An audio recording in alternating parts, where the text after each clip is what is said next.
नमस्कार साथियों, आप सभी का जीके बाई कौकल सर के यूट्यूब चैनल पर हार्दिक स्वागत है। दोस्तों, मैं राकेश।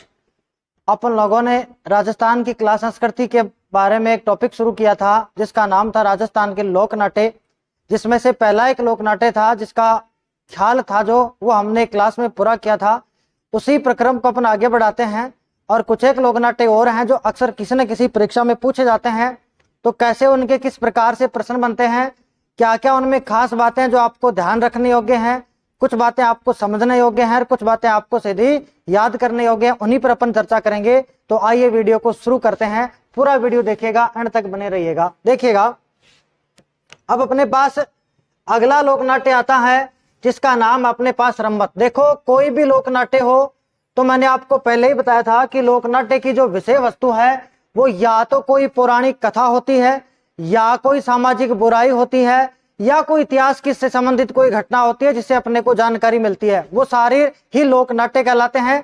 लोक नाट्य का मतलब मैंने बताया था कि ऐसा नाट्य का रूप है जो यहाँ सदियों से चला आ रहा है, जिसके वास्तविक रचनाकार का हमको नहीं पता है, कुछ का पता है कुछ का नहीं पता है। वही रचना लोक रचना है। यहाँ नाट्य के रूप में तो हमने क्या कह दिया, लोक नाट्य है। ख्याल हमने पढ़ लिया था। अब अपने पास आइए रम्मत। देखो, रम्मत है। देखो, रम्मत की सीधी सीधी बात करेंगे तो रम्मत का मतलब होता है खेल, एज ए गेम है। और जो खेल लेगा वो या तो रमितीय कहलाता है या फिर खेलने वाले को अपन खेलार कहते हैं। यानी रम्मत जो खेलता है उसको क्या कहते हैं, रम्मतीय कहते हैं या फिर खेलार कहेंगे। देखो, इसका विशेष प्रयोजन है, इसको जो खेलते हैं वो पुष्करणा जाति के ब्राह्मण खेलते हैं। कौन खेलते हैं भाई? पुष्करणा जाति के जो ब्राह्मण होते हैं, इनके द्वारा होली के अवसर पर इस रम्मत का आयोजन किया जाता है। और इसका जो आयोजन की बात करें तो फाल्गुन शुक्ल अष्टमी से लेकर के फाल्गुन शुक्ल पक्ष की चतुर्दशी तक इसका आयोजन होता है। क्यों? क्योंकि फिर चतुर्दशी के बाद में तो पूर्णिमा हो ही गई। तो भाई सबको पता, पूर्णिमा को तो होली है, होलिका का दहन करेंगे अपन, तो होली वाला मना लेंगे। इससे पहले होगा, यानी फाल्गुन शुक्ल पक्ष की अष्टमी से लेकर के फाल्गुन शुक्ल पक्ष की चतुर्दशी तक इसका आयोजन किया जाएगा। आयोजन कौन करेगा? पुष्करणा जाति के ब्राह्मण करेंगे। और जब इसका आयोजन किया जाएगा तो देखो, नगाड़ा बजाया जाता है और साथ में ढोलक बजाया जाता है। क्या बजाते हैं? एक तो नगाड़ा बजाते हैं, साथ में क्या बजाते हैं? ढोलक बजाते हैं। देखो, नगाड़ा आपने दोस्तों देखा होगा, अक्सर माताजी के मंदिरों के अंदर आप देखेंगे तो दो आकार के नगाड़े से रखे मिलेंगे आपको, एक बड़ा मिलेगा एक छोटा मिलेगा। जो बड़े वाला नगाड़ा वो नर नगाड़ा होता है, छोटे वाला जो है वो मादा नगाड़ा होता है। और ये मंदिरों में आपको मिलेगा। एक बॉलीवुड की फिल्म आई थी जिसका नाम था जब वी मेट, उसमें गाना था नगाड़ा नगाड़ा बजा। उसमें वो नगाड़ा नहीं बजा रहा, उसमें वो नौबत बजा रहा था। जबकि नगाड़ा जो है एक छोटा और एक बड़ा, जिसको नर और मादा कहते हैं। और आपने कहीं ना कहीं पढ़ा भी होगा, नहीं भी पढ़ा तो जानकारी मैं दे देता हूँ। पुष्कर का एक रामकिशन सोलंकी है जो राजस्थान का प्रसिद्ध नगाड़ा वादक भी रहा हुआ है। तो वो नगाड़ा हर साथ में क्या बजाते हैं? ढोलक अपन बजाते हैं, वो ढोलक बजाते हैं। अब देखो, जब इसका आयोजन किया जाएगा रम्मत का, तो सबसे पहले रामदेव जी का भजन किया जाएगा और साथ में जो है वो गणेश वंदना की जाएगी। देखो, दो बातें हैं। एक तो साथ में क्या करेंगे अपन, रामदेव जी का भजन चलाएंगे और साथ में गणेश वंदना। भाई सीधी सी बात है, जो कोई भी कार्यक्रम अपन शुरू करते हैं, इवन अपन तो जब डीजे भी शुरू करते हैं ना, तो उसमें भी अपन क्या करते हैं, सबसे पहले 2 मिनट का, भले चाहे वो आधे मिनट का चलाएं, हम गणेश वंदना को जरूर चलाते हैं। तो पहले तो गणेश वंदना है और साथ में किसका भजन चलाते हैं? रामदेव जी का भजन। तो याद रखेंगे, रैसे रम्मत है और रैसे ही क्या है? रामदेव जी का भजन है। अब देखो, ये रम्मत हमारे यहाँ आई कैसे है उसकी अपन बात करते हैं। देखिएगा, रम्मतों का जो मूल स्थान है वो जैसलमेर माना गया। यानी रम्मत जो है उनका मूल स्थान जो है वो जैसलमेर है। सबसे पहले जैसलमेर में शुरू हुई है। और जैसलमेर में देखो, एक कवि हुआ था जिसका नाम था तेज कवि। वेरी वेरी इंपॉर्टेंट चीज है, एक जैसलमेर का कवि हुआ जिसका नाम था तेज कवि। तेज कवि को रम्मतों का श्रवण काल भी कहा जाता है। यानी तेज कवि के समय पर रम्मत जो है अपने चरम सीमा पर थी, इसका खूब प्रचार प्रसार हुआ। तो तेज कवि है, उन्होंने कंपनी बनाई थी जिसका नाम था कृष्णा एंड कंपनी। और इन्होंने एक रम्मत लिखी थी, एक रम्मत बनाई थी जिसका नाम था स्वतंत्र बावनी। क्या नाम था? स्वतंत्र बावनी थी। और ये जो रम्मत बना करके इसने गांधी जी को भेंट करी थी और इसमें आजादी से संबंधित बात थी, जो अंग्रेज अपने ऊपर किस प्रकार से अत्याचार करते थे, यानी जनता को जागरूक करने वाली जो जानकारी वो थी। तो याद ये प्रश्न ये पूछा हुआ है कि जैसलमेर के तेज कवि ने कौन सी रम्मत बनाई, तो नाम क्या पढ़ेंगे? स्वतंत्र बावनी है। और किसको भेंट की थी? गांधी जी को भेंट की थी। इसकी कंपनी का नाम क्या था? तो अपन क्या बताएंगे भाई? कृष्णा एंड कंपनी इसका नाम था। देखो, रम्मतों का जो मंच है, जो ग्राउंड है, उस ग्राउंड को अखाड़ा बुलाते हैं। और जो प्रसिद्ध अखाड़ा हुआ है वो अपने पास है आचार्यों का चौक। और आचार्यों का चौक जो अखाड़ा है वो बीकानेर के अंदर है। कहाँ मिलेगा आपको भाई?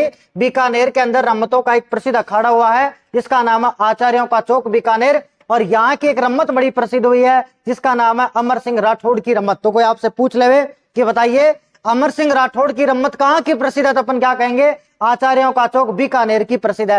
पूरे राजस्थान में अगर मैं बात करूं कि राजस्थान में सबसे प्रसिद्ध रम्मत कौन सी हुई है, तो देखो राजस्थान में प्रसिद्ध हुई जवाहर जी पुरोहित हैं एक अपने, इन्होंने एक रम्मत बनाई थी और उस रम्मत का नाम था हड़ाऊ मेरी की रम्मत। देखो नाम था हड़ाऊ मेरी की रम्मत। देखो हड़ाऊ या हेड़ाऊ जो था एक राजा था कुंभलगढ़ का और मेरी उसकी पत्नी थी। इन्हीं की प्रेम कहानी पर आधारित एक रम्मत बनाई गई थी जिसका नाम था हड़ाऊ मेरी की रम्मत। और बनाई किसने थी? जवाहर जी पुरोहित ने बनाई थी और ये राजस्थान की प्रसिद्ध रम्मत है। अब देखो आजकल के ट्रेंडिंग पर्सन है, इसके कलाकार भी पूछे जाते हैं। तो देखो रम्मत के प्रसिद्ध कलाकार हैं, एक तो पढ़ेंगे आप जिसका नाम है फागू महाराज। कौन पढ़ेंगे भाई? फागू महाराज है। एक अपने पास जिसका नाम है सुआ महाराज, एक अपने पास है तुलसीदास जी और एक जिसका नाम है मनीराम। ये 4-5 कलाकार हैं, फागू महाराज, सुआ महाराज, तुलसीदास जी और मनीराम जी, ये इसके प्रसिद्ध कलाकार है। यही अपना क्या है? रम्मत है। आगे चलते हैं। देखो अगला जो लोक नाट्य आता है मित्रों उसका नाम है तमाशा। देखो क्या नाम है? तमाशा। देखो तमाशा तो अपन इवन काम में भी लेते हैं, जैसे अपन एक दूसरे से मजाक रहते अपन बोलते भी तो अपनी भाषा में कि यार क्या तमाशे कर रहा है, फलाना काम ही कर ले, ढंग से काम ही कर ले, क्या तमाशा है। और अपन कहते भी हैं भाई ये कोई तमाशा थोड़ी है, तमाशा तो वो होता है जिसमें मरा हुआ आदमी टांग हिलाए, वही क्या एक प्रकार का तमाशा है। तो वही तमाशा भाई, मरा हुआ आदमी टांग हिलाए वो तमाशा है। तो उसी प्रकार का तमाशा। देखो तमाशा का मतलब ही खेल है। अपन गाँव में पहले देखो मनोरंजन तो होता नहीं था तो खेल तमाशों का आयोजन किया जाता था। तो एक लोकनाट्य है जिसका नाम था तमाशा। देखो तमाशा की अगर बात करें तो मूलतः जो तमाशा है ये महाराष्ट्र की कला है। यानी पहले जो है इसका जो आयोजन हुआ, यानी इसका जो विकास हुआ, इसका जो उद्भव हुआ वो कहां से हुआ? एबेच यानी कि महाराष्ट्र से हुआ। और जयपुर में इसको जो सबसे पहले शुरू किया गया, जयपुर के राजा थे जिनका नाम था प्रताप सिंह। प्रताप सिंह के समय महाराष्ट्र से कलाकार आए थे जिनका नाम था बंशीधर भट्ट। क्या नाम है भाई? बंशीधर भट्ट है। इन्होंने इस कला को यहाँ जयपुर में लाकर के इसका मंचन किया। तो जो अपने प्रताप सिंह जी थे ये बड़े प्रभावित थे और इन्होंने आश्रय दिया कि चलो इस कला को अपन भी यहाँ लागू करते हैं। अब देखो जयपुर में जब ये चलता है तो इस पर 2 प्रभाव पड़े हुए हैं। एक तो ध्रुपद गायकी का इस पर प्रभाव है और दूसरा जयपुरी ख्याल का प्रभाव है। अब ये बात आपके दिमाग में क्लिक होनी चाहिए कि जयपुरी ख्याल की खास बात क्या थी कि इसमें महिलाएं भी भाग लेती थी, महिला पात्रों की भूमिका महिलाएं निभाती थी। तो वही है, यहाँ भी पुरुष भी भाग लेंगे, महिलाएं भी भाग लेंगी। और देखो एक इसकी प्रसिद्ध बात हुई है कि जयपुर का राजा था मान सिंह। मान सिंह के समय एक कवि हुआ जिसका नाम था मोहन कवि। इन्होंने एक तमाशा प्रस्तुत किया था जिसका नाम था धमाका मंजरी। क्या नाम है? धमाका मंजरी। अधीनस्थ बोर्ड का तो फेवरेट सा क्वेश्चन है कि मान सिंह के समय धमाका मंजरी का प्रस्तुतिकरण किसने किया था? मोहन कवि ने किया था। देखो याद रखेंगे, मैं से मान सिंह है और मैन से क्या अपने पास मोहन कवि। और देखो 2 मैं आगे तो 2 मैं मिलकर के एक धमाका करते हैं। धमाका कौन सा हो गया? धमाका मंजरी। यानी आगे भी मैं ही है तो क्या करेंगे? मान सिंह है, मोहन सिंह, मान सिंह है उसके समय मोहन कवि ने धमाका मंजरी नाम का तमाशा बनाया था। अब देखो तमाशा है, इसका भी जो मंच है वो क्या कहलाता है? अखाड़ा कहलाता है। इसका भी जो ग्राउंड होगा उसका अपन क्या बोलेंगे? अखाड़ा बोलेंगे।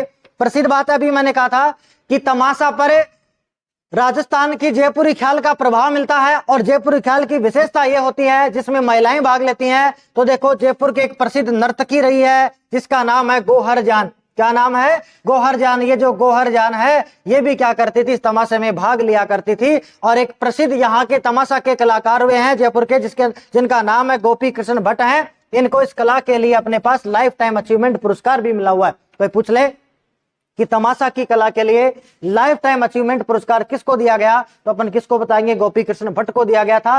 प्रमुख तमाशा यहाँ चलते हैं, जैसे जोगी जोगण का तमाशा है, हीर रांझा का तमाशा है, लैला मजनू का तमाशा है, सोनी महिवाल का तमाशा है। इस प्रकार से इनका आयोजन किया जाता है। यही अपनी लोक कला कौन सी है? तमाशा। दोबारा देखिएगा, नॉर्मल सी 2 सेकंड में इसको रिपीट कर देते हैं। तमाशा महाराष्ट्र की कला है, जयपुर में शुरू हुई, प्रताप सिंह के समय की बात है, बंशीधर भट्ट लेकर आया था। जयपुरी ख्याल और ध्रुपद गायकी से जुड़ा हुआ है। मान सिंह के समय मोहन कवि ने धमाका मंजरी को प्रस्तुत किया था और जयपुर की नृत्यांगना जिसका नाम था गौहर जान वो भी तमाशा में भाग लिया करती थी। मंच इसका अखाड़ा है और गोपी कृष्ण भट्ट को लाइफ टाइम अचीवमेंट भी मिल चुका है। यही अपना क्या है? तमाशा। तो इसी को क्या बोलते हैं अपन? तमाशा। देख तमाशा भाई। अब देखो आगे चलते हैं, अगला है नौटंकी। देखो ये भी हमने खूब किया है। अपन जब छोटे थे, जब स्कूल में जाया करते थे तो अपना मन करता था कि आज स्कूल नहीं जाए, तो हम क्या करते थे? कभी पेट दर्द का बहाना बना लिया करते थे, कभी बुखार का बहाना बना लिया करते थे। तो मम्मी अक्सर कहा करती थी कि तेरी सारी नौटंकी मैं जानती हूँ। ऐसा तो बच्चे तो करते थे नौटंकी, बोलते देख क्या नाटक करा, देख क्या नौटंकी कर रहा है।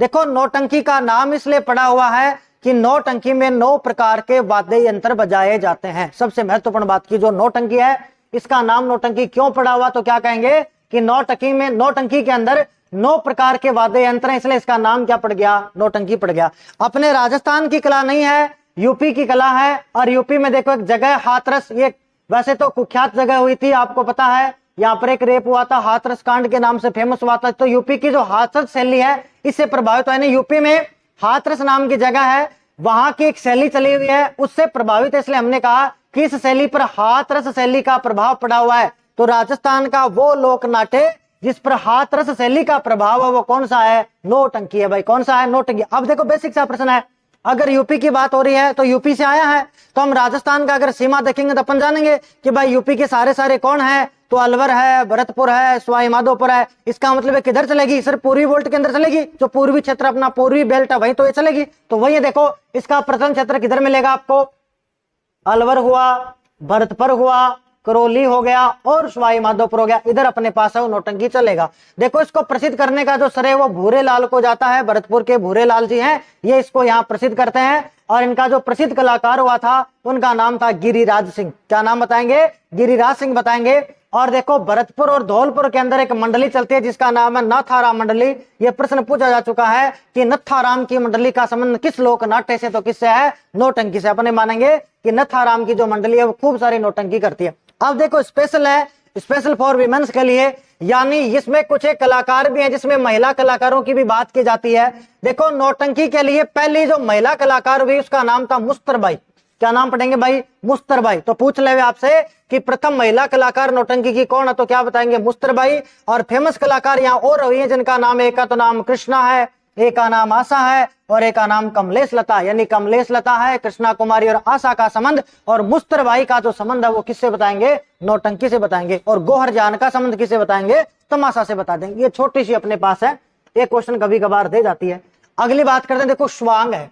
देखो स्वांग को अपन अपनी भाषा में शांग भी बुलाते हैं। क्या बुलाते हैं, शांग भी बुलाते हैं। देखो आपने भी काम में लिया होगा, जैसे कोई अटपटे से वस्त्र पहन ले अपने घर के अंदर तो अपन बुलाते हैं कि इसने ये क्या सांग निकाल लिया भाई, बोलते हैं अपनी भाषा में कि तू के सांग करे अंडा है, मैं जाना अच्छी तरह से। तो वही है कि आपने क्या सांग किया हुआ। देखो इसका मतलब यह है कि स्वांग के अंदर एक ही आदमी होता है, वो विभिन्न प्रकार का मेकअप करता है और विभिन्न प्रकार के धार्मिक पात्रों का चरित्र चित्रण करता है और उन्हीं के अनुसार जो है वो अभिनय करता है। ऐसा करने वाला जो कलाकार है उस कलाकार को बहरूपिया कहते हैं। क्या कहते हैं, बहरूपिया कहा जाता है, या अपनी साधारण सी भाषा में इसको भांड कहते हैं। क्या कहते हैं, भांड कहते हैं। आपको याद आ रहा होगा अपन छोटे थे, बस स्कूल में जाते थे तो भांड आता था, कभी रावण का रोल करके आया है, 10 सर लगा लिए हैं, कभी का आपने देखा होगा डाकण बन के आया हुआ था, कभी कुछ मेघनाथ बन के आया, कभी लक्ष्मण बन के आया, कभी कुछ बन करके आया हुआ है। इवन वो सारे पात्र कर देता है सिवाय कुम्हार के, कुम्हार का पात्र वो कभी नहीं करता। आप भी चाहे तो ट्राई कर लेना, जब भांड आए तो उसको बोलना कि तेरे को इतने रुपए दे दूंगा, तो कुम्हार करके लाना नहीं लाएगा। क्यों, क्योंकि कुम्हार वो है ना उसका गुरु होता है, क्योंकि वो जो मेकअप का जो सबसे पहले उसको बना के दिया उसका गुरु ज्यादा कुम्हार ही था, तो गुरु की प्रदर्शनी नहीं करता है तो गुरु के लिए सम्मान उसका, तो कुम्हार की नहीं करता, तो वो सारा क्या वो भांड है। उसी को अपन क्या कहते हैं, भांड है, जो अलग अलग प्रकार का चरित्र चित्रण करता है। आदमी एक ही है। देखो इसमें प्रसिद्ध हुआ है जानकीलाल भांड है, और ये जानकीलाल भांड जो है वो शाहपुरा भीलवाड़ा से संबंधित है। कहां से है, शाहपुरा भीलवाड़ा से संबंधित है। एक जानकारी दूं आपको, मूलतः झुंझुनू के थे, बाद में शाहपुरा जाके शिफ्ट हुए। और इनकी जो प्रसिद्धि है, इनका जो स्थान पूछा जाएगा आपसे तो ऑप्शन में आपको ये मिलेगा, शाहपुरा भीलवाड़ा से जुड़े हुए। इन्होंने इस स्वांग कला को अंतरराष्ट्रीय स्तर पर ख्याति पहुंचाई है, इसलिए इसको बोला जाता है मंकी मैन। क्या बुलाते हैं भाई, मंकी मैन भी बुलाते हैं, क्योंकि बंदर भी तो नकल उतारता है। छोटे बच्चे थे तब कहानी तो सुनी थी ना, वो बंदर टोपी वाली कहानी, टोपी फेंक दी थी, वो चढ़ गया था पेड़ पर, फिर वापस एक टोपी फेंके तो एक फेंकता था, 2 फेंके 2, सारी तो सारी, ऐसी कहानी पड़ी थी ना अपने। तो वही है मंकी मैन भी इसको कहते हैं, नकल उतारने में 1 नंबर आदमी था। अब देखो वर्तमान की ट्रेंडिंग अगर मैं बात करूं आपके सामने, तो देखो एक अपने पास नए कलाकार फेमस हो रहे हैं जिनका नाम है परशुराम जी भांड। और परशुराम जी जो भांड अपने केलवा के हैं, और केलवा जो जगह है ना मित्रों, ये अपने राजसमंद की जगह है। तो आपसे पूछ लेगा कि परशुराम भांड का संबंध कहां से, तो कहां से बताएंगे, केलवा राजसमंद से जुड़े हुए हैं। एक देखो स्पेशल बात हो रहा है, एक चौक चांदनी का भांड की कला चलती है जो कि गणेश चतुर्थी पर है। और आप सब जानते होंगे कि गणेश चतुर्थी कब आती है, भाद्रपद शुक्ल पक्ष की चतुर्थी को। और इसमें बालक भाग लेते हैं। तो पूछ लेगा कि स्वांग कला के अंदर भी अपने पास है, जिसके अंदर अपन बताएंगे गणेश चतुर्थी के दिन बालकों द्वारा की जाती है, छोटे छोटे बालक वो करते हैं। इस कला का नाम स्वांग कला है। और स्वांग कला में भी एक सब पार्ट है जिसका नाम अपन क्या बताएंगे, चौक चांदनी नाम का कलाकार है। और राजस्थान के देखो अंदर एक स्वांग कला फेमस हुई है जिसका नाम है नाहरों का स्वांग, और ये साहपुरा भीलवाड़ा का है। और इसका जो आयोजन किया जाता है ये चैत्र कृष्ण त्रयोदशी को, यानी चैत की अंधेर के अंदर जो 13 है उसके दिन इसका किया जाता है। इसकी स्पेशल बात यह है, देखो ये प्राचीन काल में मुगल काल से ही चला आ रहा है। होता क्या था, एक बार राजा यहाँ आए थे तो मनोरंजन के लिए उन्होंने ये किया कि राजा जी को कैसे हंसवाएं। तो इसमें ऐसा ही करते हैं कि ऊपर से अर्धनग्न हो जाते हैं, कपड़े सारे उतार देते हैं और फिर शरीर पर रुई सी लपेट लेते हैं और ऊपर सींग लगा लेते हैं, सारे मुंह काला कर लेते हैं और विभिन्न प्रकार की क्रियाएं करते हैं जिससे अगले वाले सामने वाले आदमी को हंसी आ जाती है। तो राजा को भी हंसी आई थी, तो इसलिए ये फेमस हुआ। नाहरों का स्वांग कहां से बताएंगे, साहपुरा भीलवाड़ा का है ये। और इसकी जो आधार वस्तु है ये हास्य प्रधान है, यानी मैं आपसे कह दूं एज ए कॉमेडी की तरह है ये। और आयोजन इसका कब होता है तो कब बताएंगे, चैत्र कृष्ण त्रयोदशी को इसका आयोजन होता है। यही अपना कौन सा है, स्वांग। चार ही बात काम की है। इसी को भांड कहते हैं, यही बहरूपिया है। जानकीलाल भांड मंकी मैन शाहपुरा भीलवाड़ा का था, ये प्रसिद्ध इस कला को करता है। मूलतः झुंझुनू से संबंधित है। परशुराम भांड केलवा राजसमंद से संबंधित है।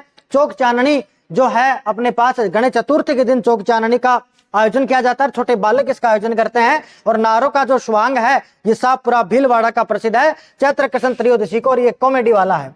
आगे देखो अगला अपने पास आता है चार बैंत है। देखो नाम से ही ये पूछा गया है आज तक तो कि चार बैंत कहाँ का है, तो अपन बताएंगे टोंक का है। देखो चार बैंत जो है ये अफगानी एक प्रकार का अपन कहें मूलतः है, अफगान से संबंधित है और मूलतः ये पठानी प्रकार का है। और अफगानिस्तान में इसकी शैली है जिसका नाम है पश्तो शैली। तो पश्तो शैली से प्रभावित हुआ, जैसे हमने पढ़ा था ना हाथरस से प्रभावित कौन था, नौटंकी था। उसी प्रकार पश्तो शैली से प्रभावित जो लोकनाट्य हुआ वो कौन सा हुआ, तो कौन सा बताएंगे, चार बैंत हुआ है। और देखो इसकी जो शुरुआत है करीम खान ने की थी, और इस टाइम पर यहाँ के नवाब थे जिसका नाम था फैजुल्ला खां। आपको भी पता होगा कि राजस्थान में नवाब नगरी टोंक की है और भारत में नवाब नगरी अपन लखनऊ को बुलाते हैं। तो नवाब नगरी है अपनी टोंक, यहाँ के फैजुल्ला खां नवाब थे, उनके समय पर करीम खान ने इनको शुरू किया था। और इसमें डफ बजाते हैं, चाहे तो डफ बता दो और चाहे चंग बता दो, और ये घुटनों के बल बैठ करके इसको बजाते हैं और इसका आयोजन किया जाता है। यही अपना कौन सा है, चार बैंत है।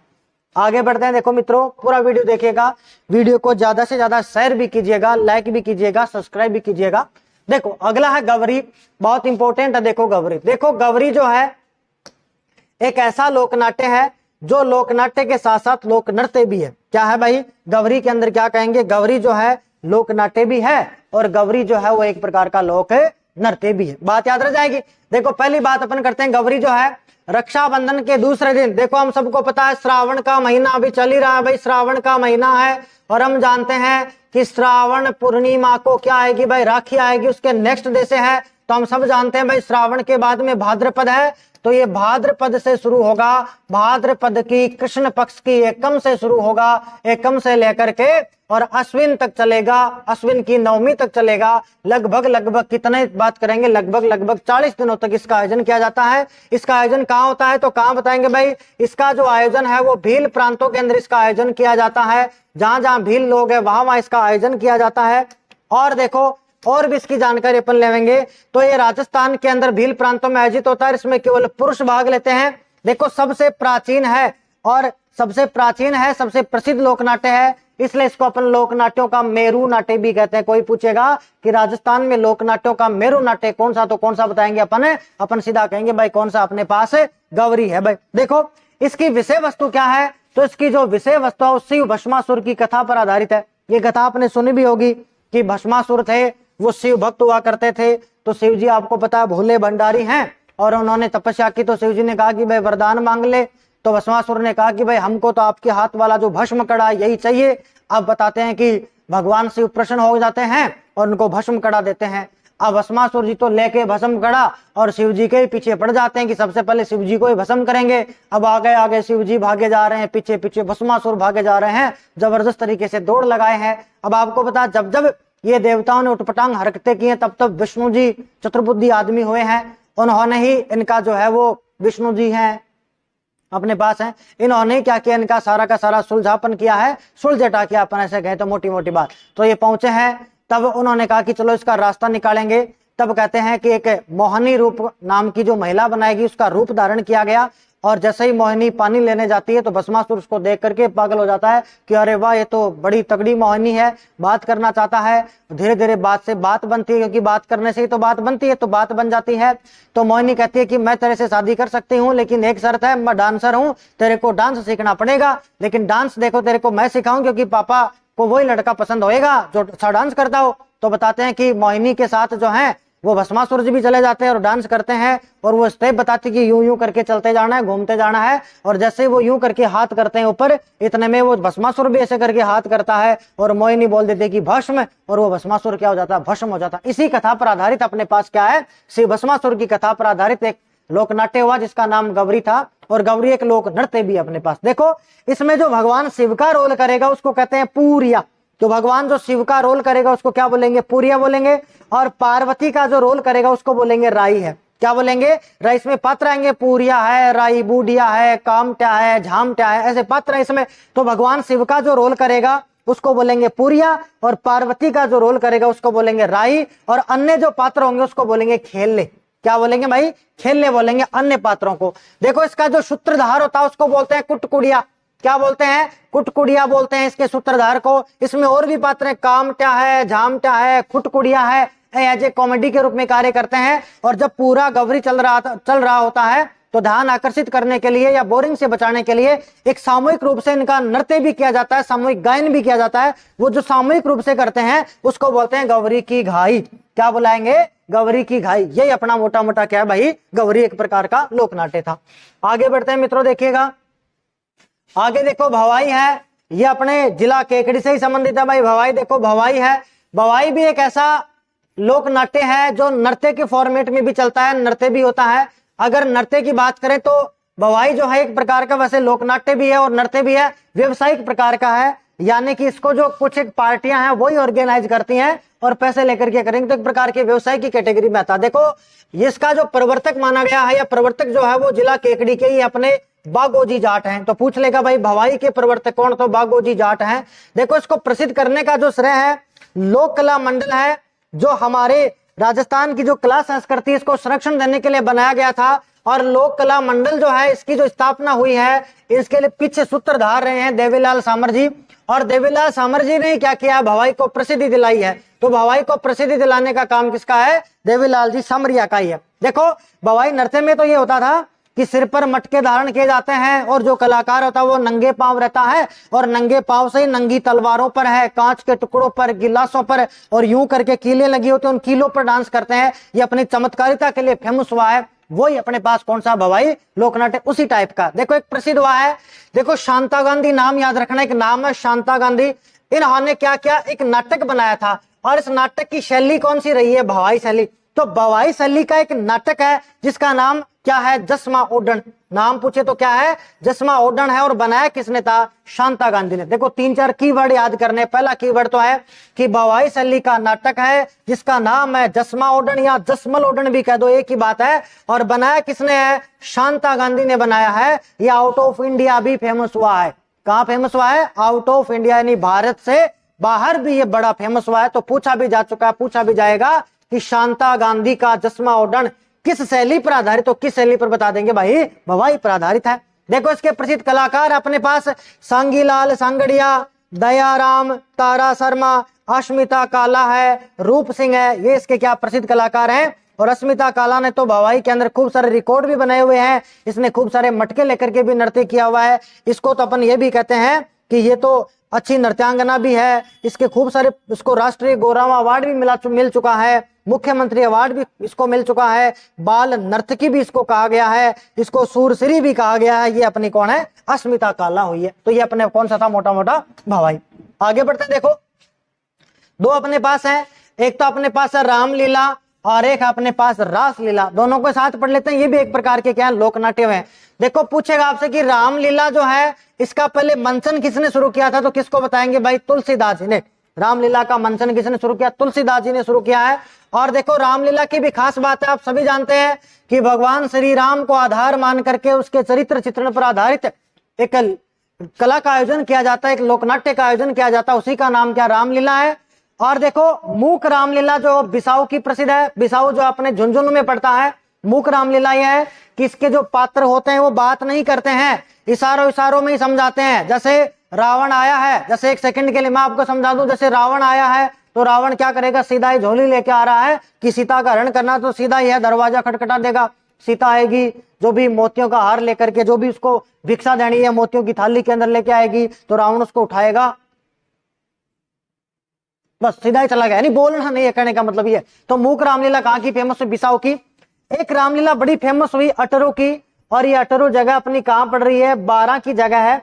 यहां पर जो हमने सबने पढ़ा है कि शिव धनुष होता है, राम जी जाते हैं स्वयंवर के अंदर तो धनुष उठाते हैं, वो टूट जाता है उसकी, जब वो चढ़ाते हैं जब प्रत्यंचा उस टाइम पर, तो कहते हैं कि अटरू की जो रामलीला है, इस रामलीला के अंदर जो धनुष है, उस धनुष को राम जी नहीं तोड़ते हैं, जबकि कौन तोड़ते हैं? दर्शक तोड़ते हैं। तो याद रखेंगे कि अटरू की जो रामलीला है, इसमें धनुष कौन तोड़ते हैं? भाई वहां की जनता द्वारा तोड़ा जाता है। फिर देखो एक आती है रासलीला।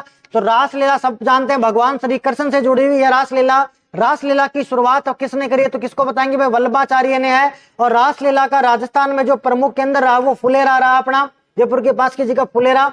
और यहाँ का एक कलाकार हुआ जिसका नाम है शिवलाल कुमावत। क्या पढ़ेंगे भाई? शिवलाल कुमावत है। और शिवलाल कुमावत ने क्या किया? इस कला को विशेष संरक्षण भी दिया है। और एक लीला और है देखो, जिसका नाम है रासधारी लीला। रासधारी लीला में भगवान श्री राम भी और भगवान श्री कृष्ण भी, दोनों का ही मंचन होता है। पहले क्या करेंगे? रासलीला का मंचन करेंगे, और बाद में किसका मंचन करेंगे? रामलीला का मंचन कर देंगे। तो पहले किसका करेंगे? रासलीला का, और बाद में किसका? रामलीला का। और खास बात यह है कि जो रासधारी की लीला है, इसमें भगवान श्री कृष्ण वो घघरी पहनता है। क्या पहनता है? घघरी। पहले घघरी होती थी और आजकल उसको स्कर्ट बुलाते हैं। तो भगवान श्री कृष्ण क्या पहनता हुआ? इसमें स्कर्ट पहनता है, घघरी पहनता है। अगली वाली और देख लो, छोटी छोटी सी है। देखो एक लीला है जिसका नाम है शनकादिक की लीला। एक नाम पढ़ेंगे, यानी कि एक लोकनाट्य जिसका नाम है शनकादिक लीला। देखो शनकादिक लीला का संबंध यह है कि विष्णु के ही अवतार हैं, राम और कृष्ण को छोड़ दो, तो राम और कृष्ण को छोड़ करके बाकी जो अवतार है उनको आधार मान के शनकादिकों की लीला की जाती है। देखो ये बस्सी चित्तौड़गढ़ में भी इसका आयोजन किया जाता है, और घोसुंडा चित्तौड़गढ़ में भी इसका आयोजन होता है। बस्सी में जब इसका आयोजन होता है तब तो कार्तिक माह में किया जाता है, और घोसुंडा में जब इसका आयोजन होता है तो इसका आयोजन आश्विन माह में किया जाता है। एक छोटी सी अपने पास लोकनाट्य और है जिसका नाम है गौर लीला। और गौर लीला जो गरासिया जनजाति की है। किसकी है भाई? गरासिया जनजाति की है। मुख्यतः आपने देखा होगा सिरोही के सियावा गांव के आसपास गरासिया पाए जाते हैं, वह है। और गौर लीला पर ही गणगौर के ऊपर भी एक आयोजन होता है। गणगौर के ऊपर जो यहाँ इल्लो जी की सवारी निकाली जाती है। इल्लो जी को आप जानते होंगे, इल्लो जी जो है वो होलिका के लवर हुआ करते थे, होलिका के प्रेमी हुआ करते थे इल्लो जी। इन्हें राजस्थान के अंदर छेड़छाड़ का लोक देवता भी कहते हैं। तो मित्रों, ये अपने जो है वो बचे हुए जो लोकनाट्य हैं, ये यहाँ जो है वो कंप्लीट होते हैं। और इसमें और कुछ बातें होंगी वो भी अपन साथ जोड़ते रहेंगे। अगर वीडियो आपको पसंद आया तो लाइक शेयर एंड सब्सक्राइब भी कीजिएगा। मिलते हैं अगले वीडियो के साथ में। जय हिंद।